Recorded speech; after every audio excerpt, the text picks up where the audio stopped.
चलिए, welcome all of you. स्वागत है आप सभी का। बच्चे, अभी हम 4th यूनिट पढ़ रहे हैं माइक्रो कंट्रोलर की, माइक्रो प्रोसेसर की, and this is the 3rd class. हाँ, ये हमारी तीसरी क्लास है।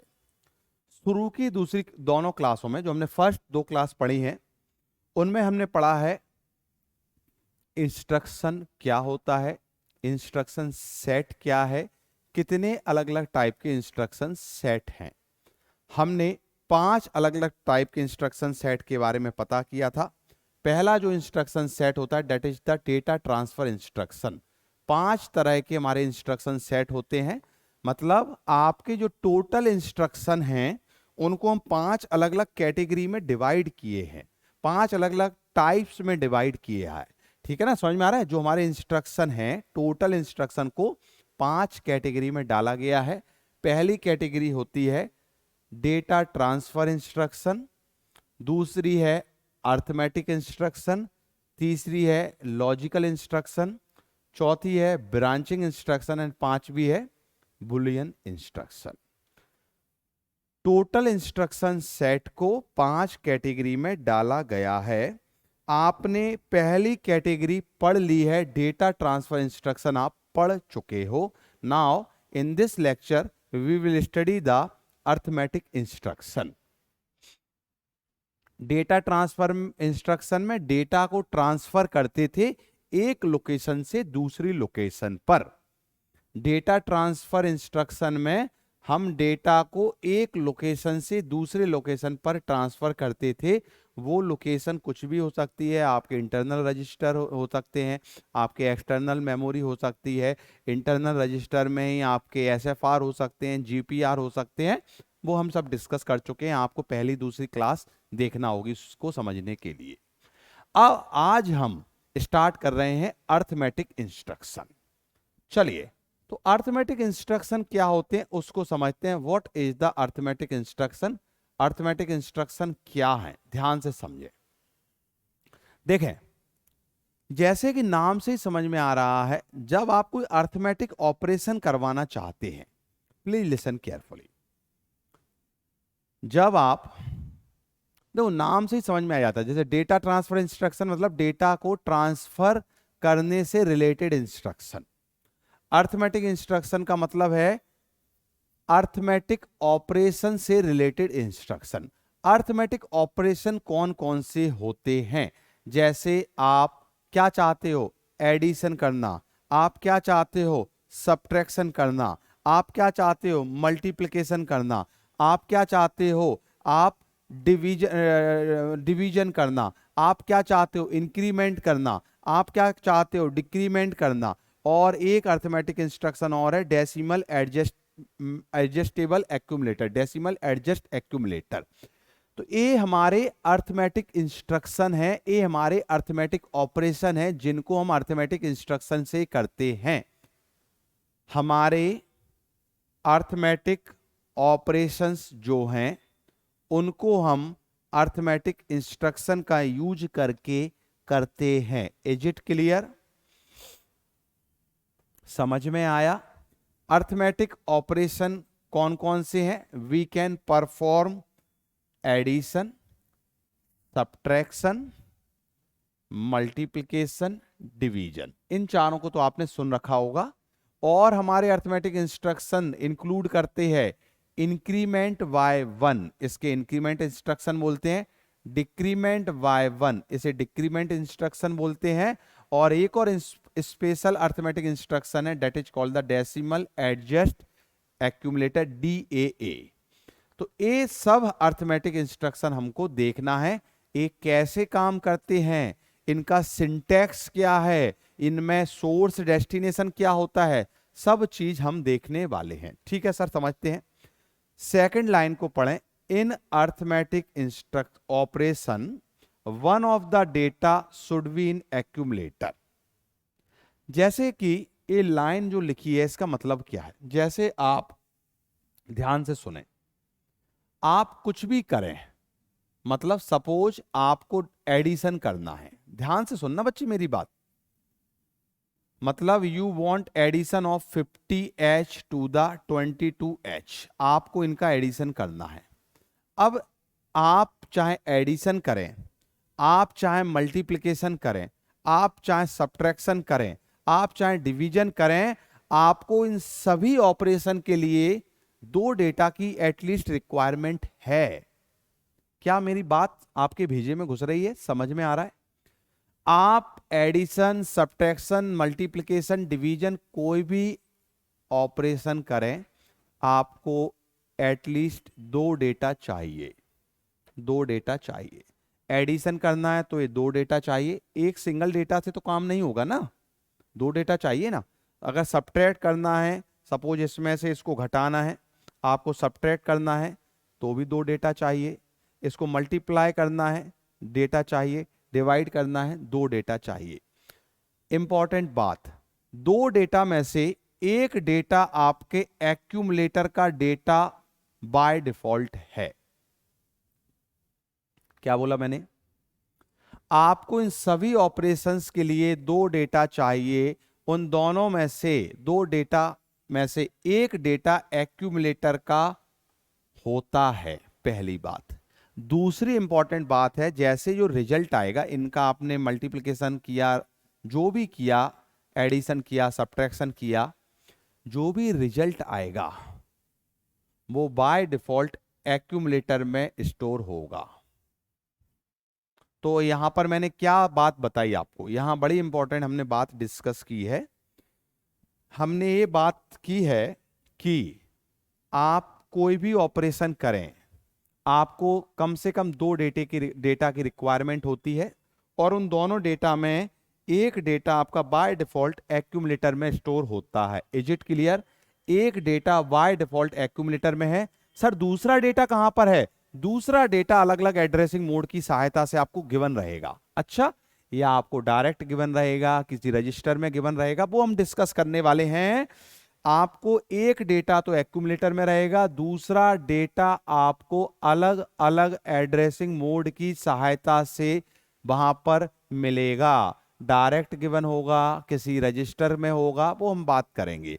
और दूसरी इंपॉर्टेंट बात क्या की है, इस ऑपरेशन होने के बाद जो रिजल्ट आएगा वो एक्यूमुलेटर में चला जाएगा। पढ़ लो, सेकंड लाइन वही लिखी है।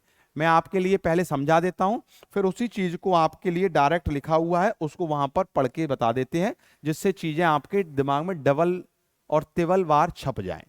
पहले मैंने आपको समझा दिया, अब ये लाइन लिखिए। इन, सेकंड लाइन पढ़ रहा हूं, in arithmetic operation one of the data should be in the accumulator. एक डेटा एक्यूमुलेटर में होता है, and another data specify using any of the addressing mode. आपको दूसरा डेटा कोई एक एड्रेसिंग मोड की सहायता से रहेगा। अलग अलग एड्रेसिंग मोड हम बात करेंगे, register addressing mode, direct addressing, immediate addressing mode, सभी हम बात करेंगे एग्जांपल लेकर। Like immediate addressing mode, direct addressing mode, ये रहेगा। ठीक है क्या? हाँ जी सर, समझ में आ गया। आपको ये बात लिखी है। थर्ड लाइन पढ़ लो जो मैं बता चुका हूं, accumulator is always in the destination. मैंने क्या बताया, आपका जो रिजल्ट होगा वो कहां जाएगा? एक्यूमुलेटर में जाएगा, मतलब ये हमारा डेस्टिनेशन है। Final destination is the accumulator. समझ में आ गया? अब वन बाय वन करके समझेंगे, बड़े इत्मीनान से, प्रेम से, इंटरेस्ट से आपको पढ़ना है, नहीं तो कुछ भी नहीं समझ में आएगा, और समझ में आएगा भी तो चीजें लंबे समय तक दिमाग में नहीं रहेंगी।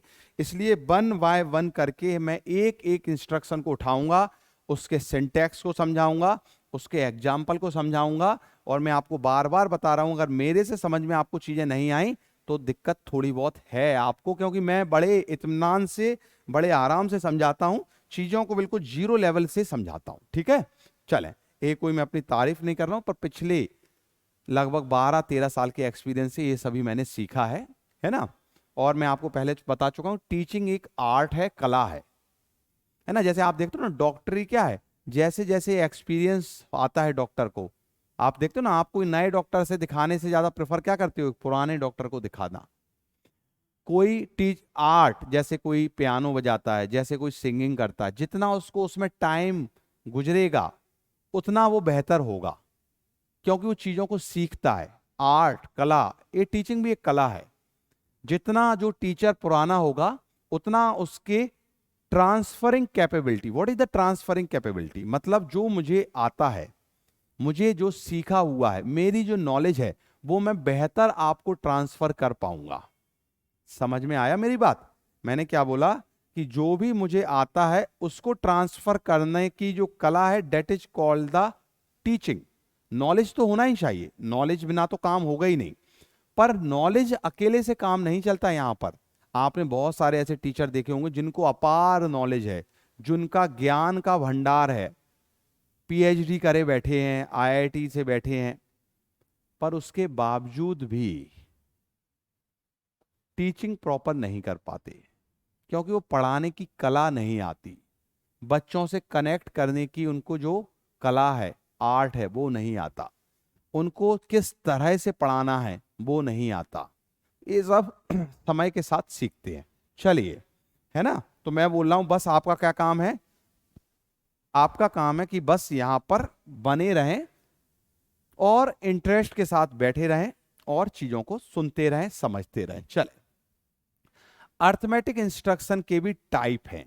तो 8051 में टोटल 24 डिफरेंट इंस्ट्रक्शन है अंडर द अर्थमेटिक ग्रुप। मतलब 24 तरह के अर्थमेटिक इंस्ट्रक्शन हमारे 8051 में है। टोटल 256 इंस्ट्रक्शन है, मैंने बताया था। उसमें से 24 इंस्ट्रक्शन इस कैटेगरी में आते हैं।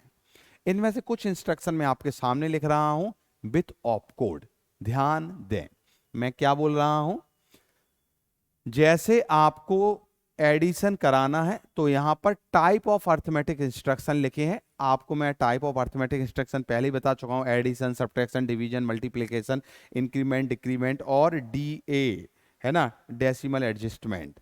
तो मैंने क्या बताया आपको, मैं क्या बोल रहा हूं कि यहां पर हमने टाइप ऑफ अर्थमेटिक इंस्ट्रक्शन पहले ही डिस्कस कर लिए हैं। हमारे इतने तरह के अर्थमेटिक इंस्ट्रक्शन है, इतने तरह के अर्थमेटिक ऑपरेशन है, और हर ऑपरेशन के लिए एक इंस्ट्रक्शन है। आपका एडिशन एक ऑपरेशन है, उस ऑपरेशन को करने के लिए ए इंस्ट्रक्शन है। अब ध्यान दें, यहां पर ADD लिखा हुआ है। What is this?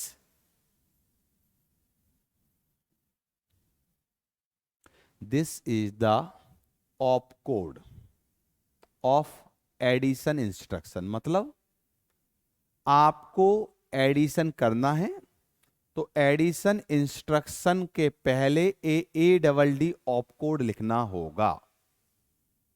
अभी और डिटेल में समझेंगे, पर आपको पता है कि हर इंस्ट्रक्शन में दो चीजें होती हैं। मैंने आपको पहली क्लास में बताया है, हर इंस्ट्रक्शन में दो चीजें हैं। पहले तो ऑप कोड और दूसरा इसका पार्ट होता है डेट इज द ऑपरांड। हर इंस्ट्रक्शन में दो चीजें हैं, ऑप कोड और ऑपरांड। ऑप कोड बताता है क्या करना है, ऑपरांड है जिसके ऊपर करना है। तो ऑप कोड आपका एडिशन इंस्ट्रक्शन के लिए ADD है। समझ में आया? एडिशन ऑपरेशन के लिए हमारा एडिशन इंस्ट्रक्शन है और एडिशन इंस्ट्रक्शन के लिए हमारा ADD ऑप कोड है।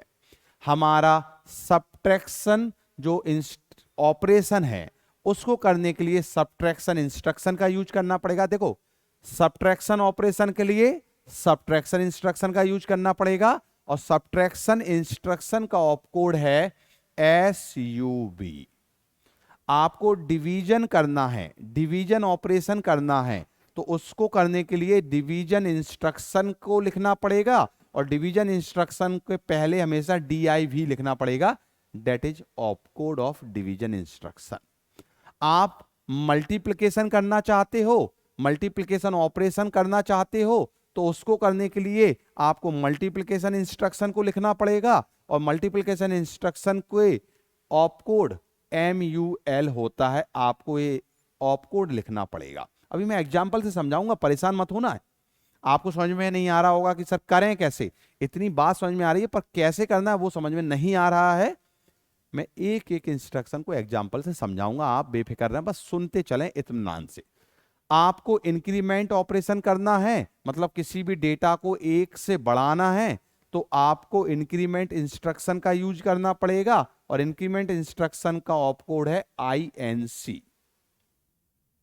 आपको किसी डेटा को एक से डिक्रीमेंट करना है, डिक्रीमेंट करना है मतलब कि आपको डिक्रीमेंट इंस्ट्रक्शन का यूज करेगा, और डिक्रीमेंट इंस्ट्रक्शन के लिए ऑप कोड है DEC। इसी तरह में आपको डेसिमल एडजस्ट करना है, उसका ऑप कोड है DAA। ठीक है, क्या समझ में आ गया? तो यहां पर हमने क्या सीखा? यहां पर अभी तक आपने सीखा कि अर्थमेटिक ऑपरेशंस क्या होते हैं, उन ऑपरेशंस के लिए कौन से अर्थमेटिक इंस्ट्रक्शन हैं, हमारे अर्थमेटिक इंस्ट्रक्शन की कैटेगरी भी आप बोल सकते हो, और उन सभी इंस्ट्रक्शन के लिए क्या ऑप कोड है। ये इतनी बात आप सीख गए होंगे। इसमें कोई दिक्कत हो जो आप नहीं सीखे हो तो मेरे को बताओ। समझ में आ गया कि नहीं आ गया? यहां तक समझ में आ गया? आप अभी तक सीखे कि अर्थमेटिक ऑपरेशन कौन कौन से हैं जिनके करने के लिए आपको इंस्ट्रक्शन की रिक्वायरमेंट है, उनको हम अर्थमेटिक इंस्ट्रक्शन बोलते हैं। हर अर्थमेटिक इंस्ट्रक्शन आपके सामने लिखा हुआ है, उसका ऑप कोड लिखा हुआ है। ठीक है, हर एक इंस्ट्रक्शन का एक ऑप कोड है। अब हम एक एक इंस्ट्रक्शन को डिटेल में समझते हैं एग्जाम्पल और सिंटैक्स के साथ। चलिए, कहां गया भाई? हाँ जी, इंपॉर्टेंट पॉइंट। पहले इसको समझने के पहले एक कुछ इंपॉर्टेंट पॉइंट है, उसको समझ लें, फिर अपन एग्जाम्पल पर आते हैं। ध्यान से समझे। देखें, इंस्ट्रक्शन को एग्जाम्पल से समझने के पहले कुछ इंपॉर्टेंट पॉइंट है, इनको ध्यान से समझें, बड़ा इंपॉर्टेंट बात है। देखें, पहला पॉइंट क्या लिखा हुआ है? In 8051 microcontroller there are 25 different instruction under the arithmetic category. ये मैं बता चुका हूं, हमने बात कर ली है ना? मैं सभी बातों को एक साथ लिख रहा हूं जिससे आपको समझ में आ जाए। पहला पॉइंट क्या लिखा हुआ है कि 8051 में 24 अलग अलग तरह के अर्थमेटिक इंस्ट्रक्शन होते हैं। ठीक है सर, समझ गए, याद हो गया।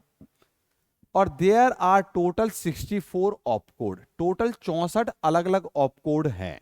अच्छा है ना, मैं बताऊंगा, आपको बताऊंगा, अलग अलग 64 ऑप कोड हैं। ठीक है, अब जरा मेरी बात ध्यान से सुने। अगली लाइन जो लिखी हुई है, बड़ा वो ध्यान से पढ़ें। Carry flag, auxiliary carry, overflow flag are affected based on the result of ADD this. क्या लिख दिया सर? क्या बोल दिया? समझ में नहीं आया। अगर आपको PSW रजिस्टर याद है, ध्यान से सुनना बच्चे, मैं यहां पर आपको बड़ी इंपॉर्टेंट बात बता रहा हूं। अगर आपको PSW रजिस्टर याद है, प्रोग्राम स्टेटस वर्ड, उसके अंदर हमारे उसको फ्लैग रजिस्टर भी बोलते हैं। PSW को हम फ्लैग रजिस्टर भी बोलते हैं। इस रजिस्टर के अंदर आपका पैरिटी फ्लैग होता है, कैरी फ्लैग होता है, ऑक्सिलरी कैरी फ्लैग होता है, ओवरफ्लो फ्लैग होता है। ध्यान से सुने, है ना? और इसमें आपके रजिस्टर बैंक को सिलेक्ट करने की बिट भी होती है। हम फ्लैग की बात कर रहे हैं, ध्यान से सुने। इस PSW रजिस्टर जो हमारा एक स्पेशल फंक्शन रजिस्टर है, इसके अंदर हमारे बहुत सारे फ्लैग होते हैं। पैरिटी, कैरी, एक जीरो फ्लैग भी होता है ना? ऑक्सिलरी कैरी, ओवरफ्लो और जेड जीरो फ्लैग। ये सभी फ्लैग हमारे स्टेटस को बताते हैं। किसके स्टेटस को बताते हैं? जब आप कोई ऑपरेशन कर रहे हो, आपने एडिशन किया, सब्ट्रैक्शन किया, मल्टीप्लिकेशन किया, डिवीजन किया, उस ऑपरेशन को करने के बाद जो आपका रिजल्ट आया, उसके रिजल्ट के स्टेटस को बताएगा ए फ्लैग रजिस्टर। समझ में आया? जैसे कि आपने कोई एडिशन का ऑपरेशन किया, समझे बच्चे, ध्यान से समझे, मैं ये बहुत अच्छी तरह से समझा चुका हूं। PSW यहां पर बस आपको एक थोड़ा सा ब्रीफ दूंगा। PSW में पूरा कम से कम आधे घंटे 15-20 मिनट में समझा चुका हूं। हाँ जी, मैंने क्या बोला कि PSW फ्लैग रजिस्टर एक स्टेटस बताता है। किसका स्टेटस बताता है? आपने जो ऑपरेशन परफॉर्म किया है, उस ऑपरेशन का जो रिजल्ट आया है, उसमें किस तरह से चीजें आई हैं। अगर उसमें कैरी आई है तो कैरी फ्लैग इफेक्ट होगा। अगर हम पैरिटी की बात करें तो पैरिटी फ्लैग इफेक्ट होगा। उसमें ऑक्सिलरी कैरी फ्लैग इफेक्ट हो सकता है, उसमें ओवरफ्लो फ्लैग इफेक्ट हो सकता है, उसमें जीरो फ्लैग इफेक्ट हो सकता है। तो कुल मिला के आपको क्या समझ में आया? आपको समझ में आया कि आपके ऑपरेशन करने से जो रिजल्ट आएगा वो रिजल्ट आपके इन फ्लैग्स को इफेक्ट करता है। समझ में आया? अभी मैं और डिटेल में समझाता जाऊंगा कैरी फ्लैग कैसे इफेक्ट होता है, सब बात समझेंगे। तो बात समझ में आ गई, यही लिखा हुआ है। Carry flag, auxiliary carry, overflow, parity, zero में लिखना भूल गया। आपके जो रिजल्ट हैं ADD, एडिशन, सब्ट्रैक्शन, इनके बाद जो रिजल्ट है इनके बेस्ड पर आपके फ्लैग इफेक्टेड होंगे, इनके बेस पर इफेक्टेड होंगे। अब आपको और भी समझाऊंगा कि डिवीजन मल्टीप्लिकेशन में आपका कैरी फ्लैग इफेक्ट नहीं होता है ना। इस तरह से हम आगे बात करेंगे कौन सा फ्लैग किस इंस्ट्रक्शन से इफेक्ट होगा, हम डिस्कस करने वाले हैं। आगे पढ़ लें, लिखा हुआ है। जैसे कि मल्टीपल जब आप करोगे, मल्टीप्लिकेशन करोगे, डिवीजन करोगे, इसमें आपका कैरी फ्लैग इफेक्ट नहीं होता है, वो हमेशा क्लियर रहता है, and does not effect the auxiliary carry flag. मतलब मैंने क्या बोला कि आपके जितने भी इंस्ट्रक्शन हैं उसमें कोई ना कोई फ्लैग इफेक्ट हो सकता है, पर मल्टीप्लिकेशन और डिवीजन में कैरी, ऑक्सिलरी कैरी इफेक्ट नहीं होते हैं, क्योंकि ये एडिशन सब्ट्रैक्शन से रिलेटेड है। समझ में आ रहा है? वापस से बोलता हूं मैंने क्या बोला? मैंने ये बोला है कि जब हम मल्टीप्लिकेशन और डिवीजन करते हैं तो उसमें carry, auxiliary carry flag effect नहीं होता है। अब आपको पता होना चाहिए कैरी फ्लैग कैसे इफेक्ट करता है, ऑक्सिलरी कैरी फ्लैग कैसे इफेक्ट करता है। मैं एक एग्जांपल से अभी आपको समझाऊंगा, अभी आप सुनते चलें, अभी अपने आप ये बात आ जाएगी। बस अभी के लिए आप इतना समझ लें कि मल्टीप्लिकेशन और डिवीजन में ये दोनों फ्लैग इफेक्ट नहीं होते हैं। अगली लाइन पढ़ लें। आफ्टर एग्जीक्यूशन ऑफ मल्टीप्लिकेशन, आपका मल्टीप्लिकेशन डिवीजन में ओवरफ्लो फ्लैग इफेक्ट होता है। इसकी वैल्यू 1 होगी अगर आपका रिजल्ट मल्टीप्लिकेशन में FF से बड़ा हो जाए। क्या बोल दिया सर? मैंने बोला है कि आप मल्टीप्लिकेशन कर रहे हो तो ओवरफ्लो फ्लैग इफेक्ट होता है। ओवरफ्लो फ्लैग इफेक्ट तब होगा जब आपका रिजल्ट जो है FF से बड़ा आ जाए, जब आपका मल्टीप्लिकेशन करने के बाद जो रिजल्ट है वो इससे बड़ा आ जाए। कुल मिला के मैंने आपको बताया था ओवरफ्लो फ्लैग, नाम में ही ओवरफ्लो है। जब ओवरफ्लो आ जाए तो ये फ्लैग की वैल्यू 1 हो जाती है। ओवरफ्लो का मतलब क्या है? आपके पास जगह है 8 बंदों के बैठने की। सपोज आपके पास ऐसी 8 चेयर हैं, तो आप मैक्सिमम कितने बंदों को, कितने लोगों को बैठा सकते हैं? केवल 8 लोगों को ज्यादा से ज्यादा बैठा सकते हैं। अब आपके पास 9 लोग आ गए, 8 से ज्यादा लोग आपके पास आ गए, तो आप उनको नहीं बैठा पाओगे, मतलब ओवरफ्लो हो गया। तो समझ में आया? आपके पास जितनी स्टोरेज की कैपेबिलिटी है, आपका रिजल्ट उससे बड़ा आ गया तो ओवरफ्लो आ गया, सिंपल। तो मल्टीप्लिकेशन और इधर डिवीजन करते समय आप देखेंगे आपका रिजल्ट अगर FF से बड़ा आ गया तो ओवरफ्लो फ्लैग की वैल्यू 1 हो जाती है, सेट हो जाता है। और अगर आपका रिजल्ट हमारे FF वैल्यू से छोटा आया तो ओवरफ्लो फ्लैग की वैल्यू 0 होती है, ये रीसेट हो रहती है। यही लाइन में लिखा हुआ है।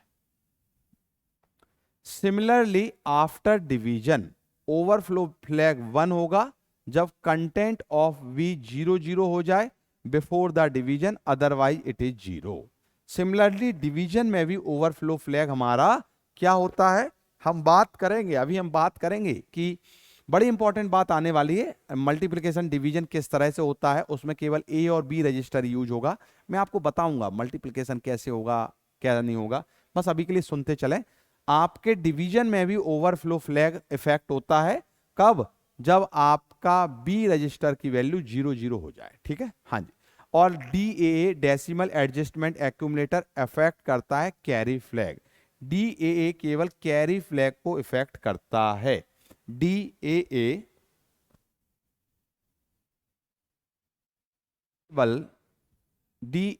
केवल कैरी फ्लैग को इफेक्ट करता है। तो अब आपको क्या समझ में आया? अभी तक आपको समझ में आया कि हमारे जितने भी अरिथमेटिक ऑपरेशन हैं वो 5 फ्लैग को इफेक्ट कर सकते हैं। हमारे जितने भी अरिथमेटिक ऑपरेशन हैं उसमें से कुछ ऑपरेशन पैरिटी को इफेक्ट कर सकते हैं, कुछ कैरी को, कुछ ऑक्सिलरी कैरी को, कुछ ओवरफ्लो को, कुछ जीरो फ्लैग को, है ना। तो वो हमने समझा कि कौन सा फ्लैग कौन सा ऑपरेशन किसको इफेक्ट करता है। ये अभी हम और भी समझेंगे, वापस से समझेंगे, ये इंपॉर्टेंट बातें हैं। ठीक है, चलें अब हम पहले इंस्ट्रक्शन पर आ जाते हैं, that is the addition instruction. पहला इंस्ट्रक्शन आ गया, that is the addition instruction. बड़े आराम से समझना है, 1 बाय 1 करके समझना है बच्चे, आपको समझ में आएगा। हाँ जी, तो मैंने क्या बोला हम एडिशन इंस्ट्रक्शन को समझते हैं। एडिशन इंस्ट्रक्शन नाम से ही समझ में आ रहा है, हमें ऐड करना है। अब ऐड भी दो तरीके से करते हैं, एक एडिशन है विदाउट कैरी और एक एडिशन है विथ कैरी। समझ में आया? आपको एडिशन इंस्ट्रक्शन मतलब एडिशन ऑपरेशन परफॉर्म करने के लिए ए इंस्ट्रक्शन यूज करना है। अब एडिशन ऑपरेशन परफॉर्म करने के लिए इस इंस्ट्रक्शन को हम दो तरीके से यूज करते हैं, एक ऐड जो कि विदाउट कैरी बता रहा है, एक ऑपकोड ऐड सी जो कि एडिशन विथ कैरी बता रहा है। मतलब सर अभी समझते हैं एग्जाम्पल से, अभी बस थ्योरी पढ़ लें, अभी मैं एग्जाम्पल से समझाऊंगा तब एकदम पानी की तरह क्लियर हो जाएगा। तो अभी आप समझे एडिशन इंस्ट्रक्शन दो तरह के होते हैं, एक ऐड और एक ऐड सी। मतलब इधर लिखा है 8 बिट एडिशन होगा बिटवीन एक्यूमुलेटर एंड सेकंड ऑपरांड। मैंने क्या बोला था कि जब भी आप अरिथमेटिक इंस्ट्रक्शन करेंगे तो एक तो आपका एक्यूमुलेटर फिक्स है और सेकंड वाला आपको वहां पर कुछ भी हो सकता है, वो डिपेंड करेगा direct address indirect addressing mode से हम उसको कुछ भी यूज कर सकते हैं। तो क्या लिखा है कि ए ऐड जो है ये क्या करेगा, 8 बिट एडिशन करेगा किस किस के बीच में, एक्यूमुलेटर और सेकंड ऑपरांड। मैंने क्या बोला, ऑपरांड जिस पर काम करना है। ठीक है, दूसरी बात, the result is always store in accumulator. मैंने आपको बता दिया कि जो एडिशन है, सब्ट्रैक्शन है, मल्टीप्लिकेशन है, डिवीजन है, कोई भी ऑपरेशन करो आप अरिथमेटिक, रिजल्ट हमेशा एक्यूमुलेटर में सेव होता है। कोई भी ऑपरेशन करो रिजल्ट हमेशा एक्यूमुलेटर में सेव होता है। ठीक है सर, अगली लाइन पढ़ते हैं। Carry flag, auxiliary carry flag, parity flag effect होते हैं एडिशन ऑपरेशन से। समझ में आया? हमारे 5 फ्लैग हैं, जीरो फ्लैग है, पैरिटी फ्लैग, इनको छोड़ के बचे हुए तीनों, जीरो फ्लैग और ओवरफ्लो, बचे हुए तीनों कैरी, ऑक्सिलरी कैरी और पैरिटी एडिशन इंस्ट्रक्शन के द्वारा इफेक्टेड होते हैं। कैसे होते हैं सर, समझते हैं, है ना। अभी सुनते चलें बस। तो मैंने क्या बोला कि एडिशन इंस्ट्रक्शन आपके 3 फ्लैग को इफेक्ट करता है, carry, auxiliary carry and parity. ठीक है सर, दूसरा पढ़ते हैं ऐड सी। ए क्या करेगा, 8 बिट एडिशन करेगा किस किस के बीच में, accumulator, second operand and previous value of carry flag. समझ में आ रहा है? जब आपको एडिशन करना है विथ कैरी तो आपको ए वाला इंस्ट्रक्शन लगाना पड़ेगा। मैंने आपको बताया एडिशन दो तरह का होता है, एक विदाउट कैरी और एक विथ कैरी। जब आप कैरी के साथ ऐड करना चाहते हो तो आपका ऑपकोड ADDC हो जाएगा। और इसका एग्जाम्पल तो बता दो सर। एग्जाम्पल अभी मैं बता रहा हूं, पहले थ्योरी बताऊंगा फिर एग्जाम्पल बताऊंगा। समझ में आ गया? एक विदाउट कैरी, दूसरा विथ कैरी, और सिंपल वही है। ये यूजफुल है 16 बिट ऑपरेशन को करने के लिए यूजफुल होता है। 2 स्टेप में करना होगा क्योंकि 16 बिट को आप ऐड करोगे तो कैरी आएगा, उस कैरी को हमें ऐड करना पड़ेगा। इसीलिए 16 बिट के ऑपरेशन को आपको अगर करना है तो इसके बिना नहीं हो सकता। It is use in 16 bit operation. Again the similar thing, जो पहले लिखा था वही पॉइंट यहां लिखा है। इस एडिशन में भी आपका carry, auxiliary carry, parity flag effect होता है आफ्टर दिस ऑपरेशन, है ना? समझ में आया?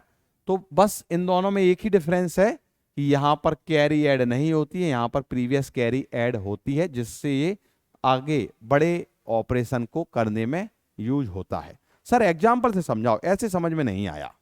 चलें एग्जाम्पल से समझते हैं, थोड़ा सा पानी पीते हैं फिर बात करते हैं। समझ में आ रहा होगा बच्चे, मैं क्या बोल रहा हूं, इंटरेस्ट के साथ पढ़ें, बड़े आसान चीजें, कोई ज्यादा टफ नहीं है, बड़ा आसान है, कोई ज्यादा टफ चीजें नहीं है।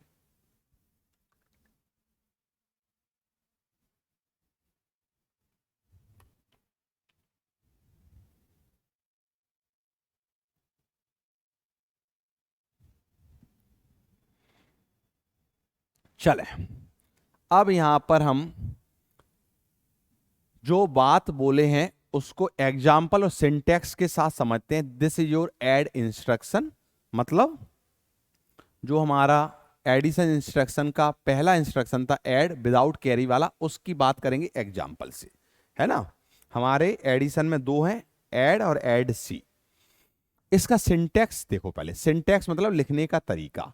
आप ऐड लिखोगे, डेट इज योर ऑपकोड, और हमेशा आपको ऑपरांड इस तरह से लिखना है, डेट इज ए सोर्स। ए हमेशा यहीं आएगा, this is your destination. Source कुछ भी हो सकता है, मतलब मैंने बोला है एडिशन करने के लिए हर एक ऑपरेशन के लिए दो डेटा चाहिए। एक डेटा आपका एक्यूमुलेटर हुआ, दूसरा सोर्स होगा। सोर्स आपके डायरेक्ट इनडायरेक्ट एड्रेसिंग मोड से आपके इंस्ट्रक्शन में दिया रहेगा, और दोनों को ऐड करने के बाद रिजल्ट कहां जाएगा? एक्यूमुलेटर में जाएगा। तो इस सिंटैक्स का मतलब क्या है? आप एक्यूमुलेटर के डेटा को सोर्स के डेटा के साथ ऐड कर रहे हो और वो एक्यूमुलेटर में स्टोर हो रहा है। This is the syntax. आपके इंस्ट्रक्शन को लिखने का तरीका, उसको बोलते हैं syntax. What is the syntax? Syntax is a way of writing the instruction. कैसे इंस्ट्रक्शन को लिखते हो वो सिंटैक्स बताता है। तो क्या लिखा हुआ है? आपको पहले A double D, this is your op code, मैं बता चुका हूं।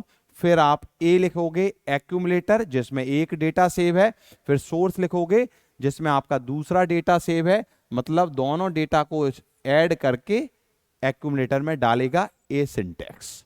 ठीक है सर, एग्जाम्पल पर आ जाएं। देखें एग्जाम्पल यहां पर आपको दिख रहा है, ऐड ए डेटा। ए आपको इमीडिएट एड्रेस, इमीडिएट डेटा दिख रहा है। यहां पर आपको इमीडिएट डेटा दिख रहा है। इमीडिएट डेटा दिख रहा है मतलब ए यहां पर आप देखेंगे ये इंस्ट्रक्शन जो है डायरेक्ट एड्रेसिंग मोड, आप देख रहे हो यहां पर डेटा डायरेक्ट गिवन है, डेटा डायरेक्ट गिवन है। ऐड ए डेटा, इस इंस्ट्रक्शन में यहां पर डायरेक्ट डेटा आपको इंस्ट्रक्शन में गिवन है, मतलब इसका एग्जाम्पल ए नीचे लिखा हुआ है, ध्यान से देखें। इस इंस्ट्रक्शन में आपको डेटा डायरेक्ट इंस्ट्रक्शन में गिवन होता है। मतलब क्या है, इन दोनों एग्जाम्पल को समझें। पहला इंस्ट्रक्शन मूव इंस्ट्रक्शन है, जो बता रहा है आपको ये 4 डेटा को ए में डालना है। मूव तो हम पढ़ चुके हैं, मूव इंस्ट्रक्शन तो आप पढ़ चुके हो। ए क्या बता रहा है? मैं आपको बार बार एक ही बात बोला हूं, अगर हैश के बाद कोई डेटा लिखा है, हैश के बाद कुछ लिखा है, इसका मतलब है कि वो इमीडिएट डेटा है, वो डेटा आपको डायरेक्ट गिवन है। तो इस इंस्ट्रक्शन मूव का मतलब है आपके पास यहां पर जो डेटा है वो एक्यूमुलेटर में डालें, एक्यूमुलेटर में 4 चला जाएगा, आपका भी एक्यूमुलेटर में 4 सेव है। दूसरा हमारा ऐड इंस्ट्रक्शन है, मतलब देखो ये direct addressing mode, immediate addressing mode, आप देख रहे हैं इमीडिएट एड्रेसिंग मोड का है। इमीडिएट एड्रेसिंग मोड का एग्जांपल है, आपको डेटा हमारे इंस्ट्रक्शन में ही दिख रहा है, ऐड, आपको ऐड करना है किसको, ए एक्यूमुलेटर के डेटा को, किसके साथ, 3 के साथ। ए हैश लिखा है मतलब दिस इज द डेटा, ऐसा ही तो है। सिंटैक्स का मतलब क्या होता है, सिंटैक्स में देखो आप, ए प्लस सोर्स, सोर्स मैंने बोला है आपको, सोर्स डायरेक्ट इनडायरेक्ट गिवन होगा। सोर्स मैं आपको बोल चुका हूं, सोर्स हमें डायरेक्ट और इनडायरेक्ट गिवन होगा। ये डायरेक्ट इनडायरेक्ट एड्रेसिंग मोड से आपको पता लगेगा, है ना। और इसका पहला, इसके अंदर हम पहला एग्जांपल देख रहे हैं जिसमें हमें इधर डेटा डायरेक्ट गिवन है, इमीडिएट एड्रेसिंग मोड। यहां देखो आप, आपको 3 को ए के साथ ऐड करना है और रिजल्ट हमारा एक्यूमुलेटर में जाएगा।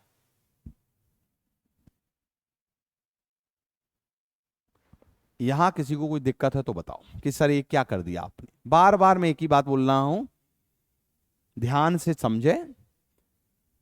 हमारे ऐड इंस्ट्रक्शन का ये सिंटैक्स है, जहां पर एक डेटा तो एक्यूमुलेटर में सेव होता है, दूसरा डेटा सोर्स में रहता है। इस सोर्स को पता करने के लिए आपको अलग अलग तरह के रास्ते अपनाना पड़ेंगे। आपको आपके इसमें direct addressing mode, immediate addressing mode, indirect addressing mode, सब तरीके से आपको दिया रहेगा। यहां पर देख रहे हो आपको इमीडिएट डेटा गिवन है आपके, इसमें आप देखो इमीडिएट डेटा गिवन है, तो डेटा को उठा के सिंपल एक्यूमुलेटर के साथ ऐड कर दो, रिजल्ट आपका एक्यूमुलेटर में चला जाएगा। दूसरा एग्जाम्पल ध्यान से देखें। दूसरा एग्जाम्पल आपको कैसे है, दूसरा एग्जाम्पल इसी बात को हम डिटेल में समझते हैं, है ना, कैसे हमारा काम हो रहा है। ध्यान से देखें, दूसरा एग्जाम्पल आप देखें, उसी चीज को बताया है मैंने। एड ए 0BH, मतलब 0B हमारा एक डेटा है जिसको आप एक्यूमुलेटर के साथ ऐड करना चाहते हो, इतनी बात लिखी हुई है ना। 0B डेटा, इमीडिएट आपको गिवन है, आप उसको एक्यूमुलेटर के साथ ऐड करना चाहते हो। अब हम 1 बाय 1 करके समझते हैं। पहला इंस्ट्रक्शन, ये दोनों इंस्ट्रक्शन लिखे हुए हैं, ध्यान से देखें। ये सेकंड नंबर पर है। सबसे पहले आप एक्यूमुलेटर में कुछ डेटा डालना चाहोगे। एक्यूमुलेटर को डेटा को हमेशा आप यहां पर जो सोर्स है उसके साथ ऐड करते हो, तो पहला काम है एक्यूमुलेटर में कुछ डेटा होना तो चाहिए। तो हमेशा आप देखोगे पहला आपको एक्यूमुलेटर का डेटा मिलेगा, तो पहला इंस्ट्रक्शन जो मैं बोल चुका हूं, मूव एक्यूमुलेटर दिस, मतलब ये जो डेटा है एक्यूमुलेटर में मूव करवाना है। ये हमारा पहला इंस्ट्रक्शन बता रहा है। पहला इंस्ट्रक्शन क्या बता रहा है, F5 0, कोई मतलब नहीं, आगे लिखा है कोई मतलब नहीं है। F5 डेटा को एक्यूमुलेटर में डालना, ये हमारा मूव इंस्ट्रक्शन यही तो करता है, डेटा को मूव कराना, बता चुका हूं मैं। तो आपके एक्यूमुलेटर में F5 आगे, हेक्स का मतलब है हेक्साडेसिमल, इसको आप कैपिटल H लिख के भी बता सकते हो या ऐसे लिख दो। अब दूसरा इंस्ट्रक्शन है ऐड इंस्ट्रक्शन, और इस ऐड इंस्ट्रक्शन को देख के आपको समझ में आ रहा है, क्या समझ में आ रहा है कि भैया हमें एक्यूमुलेटर के डेटा को इस डायरेक्ट गिवन डेटा के साथ ऐड करना है। लिखा हुआ है आपके एक्यूमुलेटर का डेटा डायरेक्ट 0B के साथ ऐड करना है। इसमें बहुत सारी चीजें और समझाऊंगा मैं, इसलिए मैंने अच्छा एक एग्जांपल लिया है। आपका 0B को एक्यूमुलेटर के साथ ऐड करना है। अब मैं यहां पर बताऊंगा एडिशन होगा कैसे, एडिशन होगा कैसे, ध्यान से सुने। एग्जाम्पल से समझाऊं क्या, इसी पे समझा दूं, अगला समझा दूं। F5 को 0B के साथ ऐड करना, चलो यहीं बता देता हूं। हाँ जी, देखो ध्यान से सुनो। F5 मतलब एक्यूमुलेटर के डेटा को ऐड करना है। किसके साथ ऐड करना है, आपको ऐड करना है 0B के साथ। 0B के आगे हैश लगा हुआ है, मतलब ये डेटा है, डायरेक्ट इमीडिएट डेटा गिवन है। और अब ये परफॉर्म कैसे होगा मैंने यहां दिखाया, मैं वापस से, F5 हेक्साडेसिमल में है, पहले ये बाइनरी में कन्वर्ट होगा। F होता है 1 1 1, 5 होता है 0 1 0 1। F5 का आपका एडिशन होगा 0B के साथ। 0B को हम फिर बाइनरी में लिखते हैं, 0 मतलब 0, B मतलब आपका 11 होता है, डेट इज 1 0 1 1। इसका एडिशन होगा, बच्चे समझ रहे हो। मैं आपको यहां पर इतनी सी बात बताना चाहता हूं कि होगा कैसे, ये परफॉर्म कैसे होगा, जो भी आप काम कर रहे हो ये होगा कैसे। Is it clear? ये होगा कैसे, ये आपको बताने की यहां कोशिश मैं कर रहा हूं, ध्यान से देखें। हाँ जी, तो मैं क्या बात कर रहा हूं, मैं आपको बताना चाह रहा हूं यहां पर आपके जो भी इंस्ट्रक्शन है, जो आपका जो भी यहां पर डेटा है F5, उसको मैंने बाइनरी में कन्वर्ट कर दिया, दूसरे को कर दिया, और अब इसको 1 बाय 1 ऐड कर रहा हूं। 1 + 1 0, यहां से कैरी इधर गई, 1 + 1 0, यहां से कैरी इधर गई, 1 + 1 0, कैरी इधर गई, 1 + 1 0, कैरी इधर गई। ध्यान से देखना, ए वाली कैरी जो इधर गई है इस पर मैं अभी एक आपको वापस से आके बात करूंगा। अभी मैं एडिशन कर रहा हूं, 1 + 1 0 carry, 1 + 1 0 carry, 1 + 1 0 carry, 1 + 1 0 carry, 1 + 1 0 carry, 1 + 1 0 carry, 1 + 1 0 carry, 1 + 1 0 and this. So this is the result।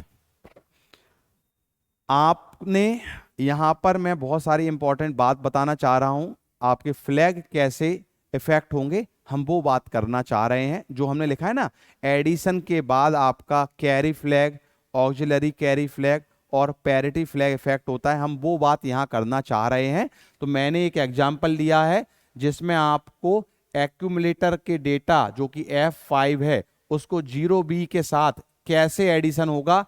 Addition करने के पहले आपको हेक्साडेसिमल को बाइनरी में कन्वर्ट करना है, और बाइनरी में कन्वर्ट करने के बाद बिट बाय बिट ऐड कर देना है। This is your result.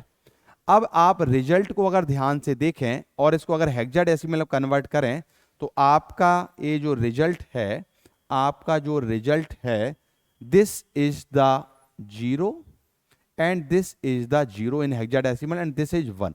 what is this? इसमें कैरी आई है। Please listen carefully.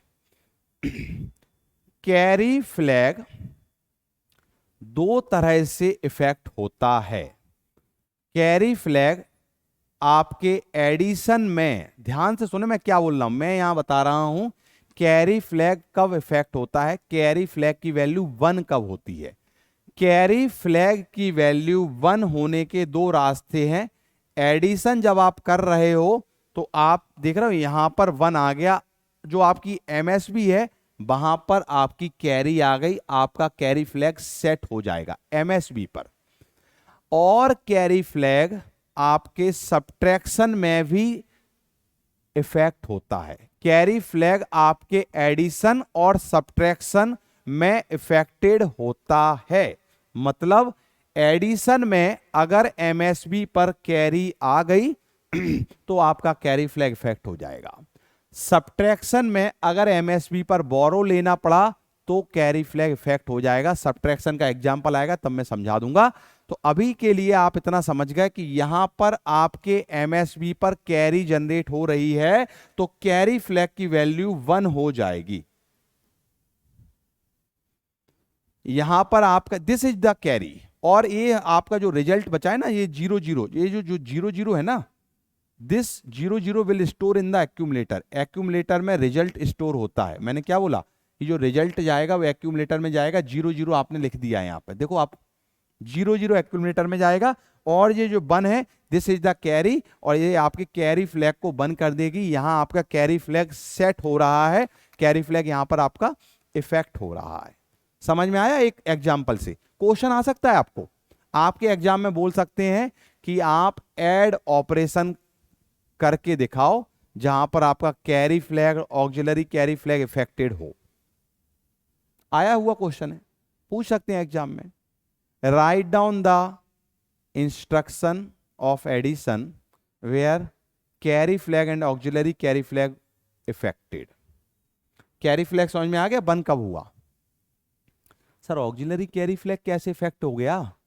ध्यान से समझे, मैं बता चुका हूं पीएसडब्ल्यू रजिस्टर में ऑक्सिलरी कैरी फ्लैग कब इफेक्टेड होता है। मैंने आपको एक बात बोली है कि इस वन को मैंने इसमें, देखो आपको इसको मैंने स्क्वायर में डाला है। इसको क्यों डाला है?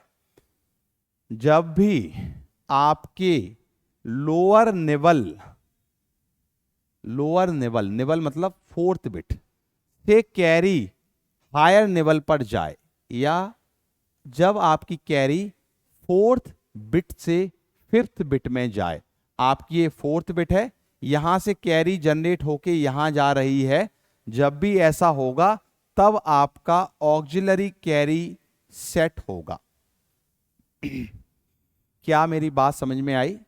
ऑक्सिलरी कैरी आपका कब सेट होगा? जब भी आपका 4th बिट से कैरी जनरेट होकर 5th बिट पर जाएगी, तब ऑक्सिलरी कैरी बन होगा। यहां पर देखें 4th से 5th में जा रही है, अगर नहीं जाती तो 0 कर देते, अगर वो नहीं जाती तो 0 कर देते। अगर वहां पर कैरी जा रही है तो ऑक्सिलरी कैरी की वैल्यू 1 हो जाएगी, ऑक्सिलरी कैरी सेट हो जाएगा। इसको सेट रीसेट बोलते हैं कि यहां पर कैरी फ्लैग सेट हो गया भाई, ऑक्सिलरी कैरी सेट हो गया। अगर यहां पर ध्यान से सुने, अगर यहां पर ये 0 होता, कोई कैरी यहां पर यहां से 4th से 5th में नहीं जाती तो ऑक्सिलरी कैरी 0 होता, पर ऐसा नहीं हुआ है। आपकी कैरी जा रही है, इसलिए यहां पर AC बन हो गया। सर पैरिटी फ्लैग और बता दो। पैरिटी फ्लैग 0 रहेगा, क्यों रहेगा? क्योंकि आपके रिजल्टेंट को आप ध्यान से देखो, दिस इज योर रिजल्टेंट। यहां पर नंबर ऑफ 1 इवन है। अरे सर उसमें 1 तो है ही नहीं। हां जी, 1 नहीं है मतलब इवन है। आपका पैरिटी फ्लैग, इवन पैरिटी की बात करें यहां पर, तो जितने 1 होंगे, अगर इवन है तो ये 0 हो जाता है, ऑड है तो ये 1 हो जाएगा। इवन ऑड पैरिटी का कंसेप्ट होता है। तो यहां पर आपके कोई भी 1 नहीं है, इसलिए वो 0 हो गया, इवन 1 है। तो ये जो मैंने लिखा है ये वही लिखा है जो मैंने समझाया है, पढ़ लो फटाफट। After the addition register A content the 00 and flag are follow. आपने जो एडिशन परफॉर्म किया है, एक्यूमुलेटर में 00 आ गया, मैंने बता दिया। पहला लाइन पढ़ लो, यहां से पहली लाइन क्या लिखी है? कैरी इज इक्वल टू 1 है, since there is carry out from the D7। A हमारी D7 है, 8वीं बिट है, यहां से कैरी बाहर निकल रही है, इसलिए कैरी की वैल्यू 1 हो जाएगी। मैं आपको बता चुका हूं कैरी फ्लैग 2 तरह से इफेक्ट होता है। अगर एडिशन आप कर रहे हो तो आपके MSB से कैरी बाहर आ जाए, और अगर आप सब्ट्रैक्शन कर रहे हो MSB पर बोरो लेना पड़े, यहां कैरी फ्लैग इफेक्ट होता है। पहली लाइन पढ़ ली होगी। दूसरी लाइन पढ़ लो, P is equal to 0 because the number of 1 is 0। यहां पर नंबर ऑफ 1 0 है, इवन नंबर है, इसलिए P की वैल्यू 1 है, यहां 1 लिखा है। Is it clear? P हमारा पैरिटी फ्लैग 0 रहेगा, नंबर ऑफ 1 0 है। अगला एक्यूमुलेटर पढ़ लो, since there is carry from D3 to D4। जहां पर D3 से D4 में कैरी गई, D3 में कंफ्यूज तो नहीं हो रहा, D3 D4 क्या बोल रहा हूं मैं? D3 से D4 में कैरी गई है। ए हमारा D0 है, ए D1 है, ए D2 है, ए D3 है, D4, D5, D6, D7। D3 से D4 में कैरी गई है 4th बिट से 5th बिट में। मैं आपको 4th बिट बोल रहा था, या D3 बोलो, D0 से स्टार्ट हो गया D3। D3 से D4 में कैरी जाए या 4th बिट से 5th बिट में जाए, एक ही बात है, परेशान नहीं होना है, नहीं तो आप कंफ्यूज हो जाओ कि सर आपने तो 4th बिट से 5th बिट बोला था और यहां आप D3 टू D4 बोल रहे हो। दोनों एक ही बात है मेरे भाई। D3 से D4, क्योंकि ये D0 से स्टार्ट कर रहे हो, और मैंने क्या बोला था? 4th bit to 5th bit, first bit, second, third, 4th से 5th में जाना, सिंपल। ऑक्सिलरी कैरी ऐसे हमारा सेट होता है जब 4th से 5th में कैरी जाए, 4th से 5th में कैरी जाए। अगली लाइन पढ़ लेते हैं, example of add instruction using different addressing mode. आपने एक एड्रेसिंग मोड तो पढ़ लिया, कौन सा? Immediate addressing mode. अब मैंने क्या बोला कि आप जो एड इंस्ट्रक्शन है यहां पर सोर्स को अलग अलग एड्रेसिंग मोड के जरिए लाते हैं। एक तो डेटा आपके एक्यूमुलेटर में है, दूसरा डेटा सोर्स में रहता है। जब आप एडिशन कर रहे हो तो एक डेटा तो आपका एक्यूमुलेटर में है, दूसरा सोर्स में है। अब सोर्स कैसे आता है? सोर्स जो आपका आता है वो डायरेक्ट इनडायरेक्ट एड्रेसिंग मोड से आता है। तो आपने एक एग्जाम्पल पढ़ लिया, अब हम दूसरे एग्जाम्पल और इसके देखते हैं, ध्यान से देखें, है ना। ये आप पढ़ चुके हो, इसको देखें, example of add instruction using different addressing mode. ठीक है, अब यहां पर क्या लिखा हुआ है, अगर आप यहां पर ध्यान दें, यहां पर आप ऐड कर रहे हो, किसको ऐड कर रहे हो, एक्यूमुलेटर के डेटा को। किसके साथ ऐड कर रहे हो, 40H के साथ। 40H के साथ ऐड कर रहे हो, नहीं, 40H यहां पर एक एड्रेस है। कैसे पता है सर हमें, बिल्कुल, अगर इसके आगे हैश लगा होता मतलब 40H डेटा है, और अगर हैश नहीं लगा है मतलब 40H हमारा मेमोरी लोकेशन है। मतलब इस 40H मेमोरी पर जो डेटा है उसका एडिशन एक्यूमुलेटर के साथ होगा। क्या समझ में आया? इस 40H के साथ, इस 40H ये हमारा डायरेक्ट एड्रेसिंग मोड का एग्जाम्पल है।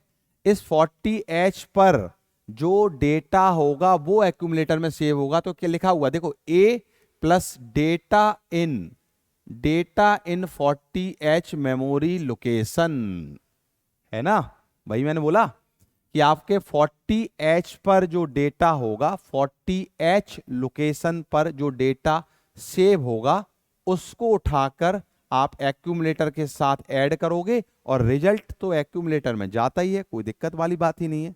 डायरेक्ट एड्रेसिंग मोड का एग्जांपल है। अगला ध्यान से देखो, एट द रेट जब भी लिखा हो, मैं आपको बार बार बोल चुका हूं, एट द रेट का मतलब है कि R1 में एक एड्रेस सेव है, उस एड्रेस पर जो डेटा है वो डेटा एक्यूमुलेटर के साथ ऐड होगा। अगर यहां पर ए एट द रेट नहीं होता, ए एट द रेट यहां पर नहीं होता, केवल R1 लिखा होता, केवल R1 लिखा होता, तो R1 में जो डेटा है वो इस एक्यूमुलेटर के साथ सेव होता। पर एट द रेट लिखा है मतलब कि आप समझ गए कि यहां पर R1 एक एड्रेस सेव किए है। दोनों में अंतर समझ में आया? वापस से बोलता हूं, R1 के आगे एट द रेट नहीं लिखा है, मतलब आप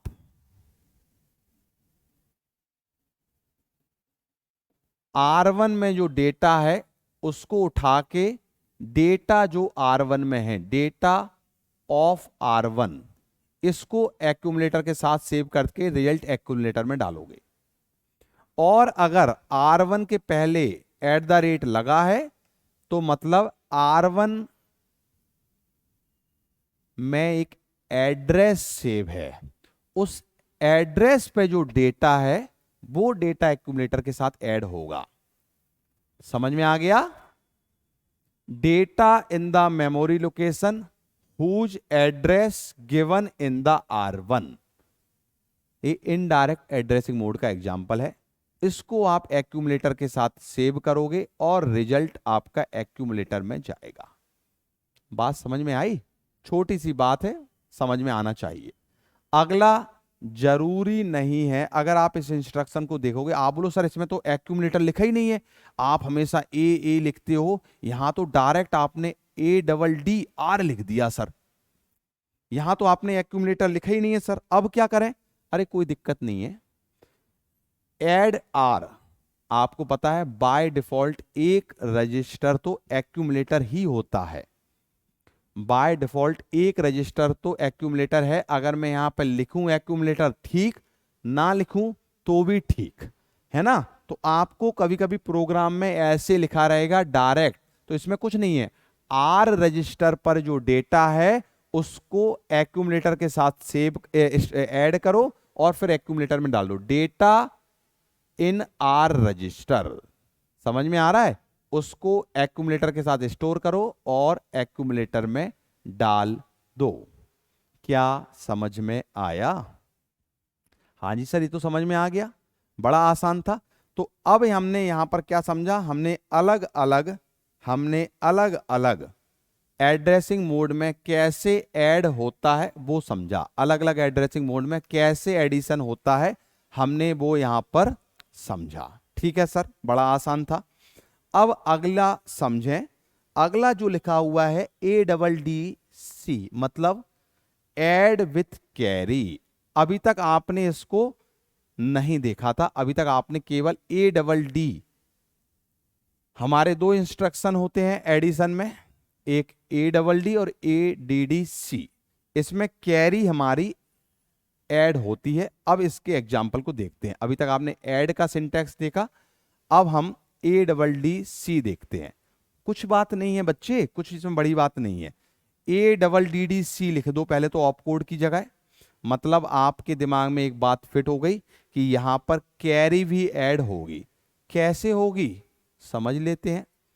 आपको एक डेटा यहां पर लिखा हुआ है, उस डेटा को एक्यूमुलेटर में ऐड करना है और कैरी भी ऐड कर देना है, प्रीवियस कैरी।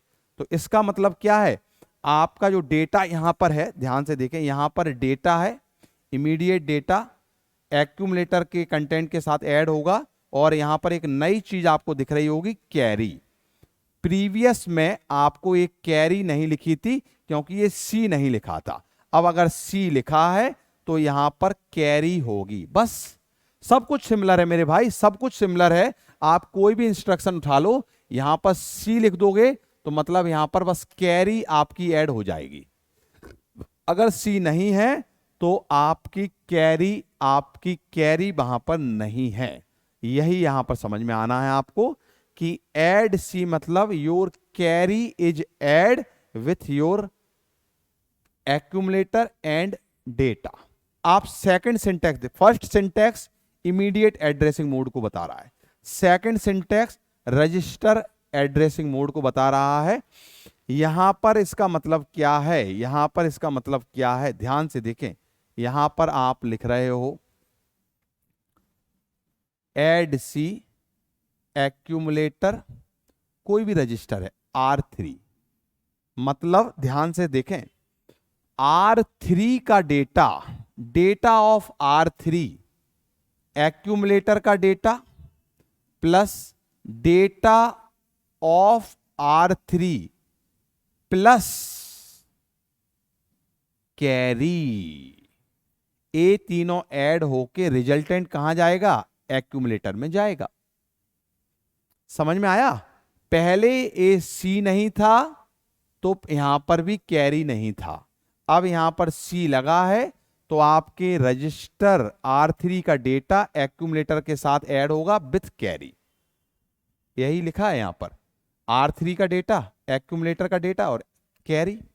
अगला देखो आप, ये हमारा यहां पर अगला, यहां पर ये क्या है, डेटा। डेटा का मतलब क्या है, डेटा मतलब है यहां पर आपको डायरेक्ट एड्रेसिंग मोड दिया हुआ है, डायरेक्ट एड्रेसिंग मोड दिया हुआ है। यहां पर जो डेटा है उसका एड्रेस आपको है, उसको हमारा एक्यूमुलेटर और कैरी के साथ ऐड करना है। अगला अगला ऐड सीसी दिस है ना, अगला समझ लो एक ही बात है। अगला एग्जांपल जो लिखा हुआ है add C accumulator at the rate of R6। At the rate of R6 का मतलब क्या है, मैं बार बार आपको बता चुका हूं। Eight the rate of R6 का मतलब है कि आपके R6 में एक एड्रेस है, उस एड्रेस पे जो डेटा है उसको एक्यूमुलेटर के साथ, एक्यूमुलेटर प्लस डेटा प्रेजेंट कहां, eight address store in R6। R6 में जो है वो एक एड्रेस है, उस एड्रेस पे जो डेटा है उसको उठाना है, एक्यूमुलेटर के डेटा के साथ स्टोर करना है। Data present at the address store in R6। आपके R6 में जो है वो एड्रेस है, बार बार एक ही बात को बोल रहा हूं, एट द रेट लगा है मतलब कि R6 में एड्रेस है, एड्रेस है, एड्रेस है, उसको एक्यूमुलेटर के साथ सेव कर स्टोर ऐड करना है विथ कैरी और रिजल्ट कहां जाएगा, एक्यूमुलेटर में जाएगा। यही आपके सामने इस लाइन में लिखा हुआ है, दिस दिस दिस। तो कुल मिला के आप इतना समझ गए कि जब भी हम विथ कैरी की बात करें, जब भी हम विथ कैरी की बात करेंगे, तो विथ कैरी का मतलब है कि आपका जो कैरी है वो बस ऐड होगा, बाकी सभी चीजें वैसी ही हैं जैसी थी।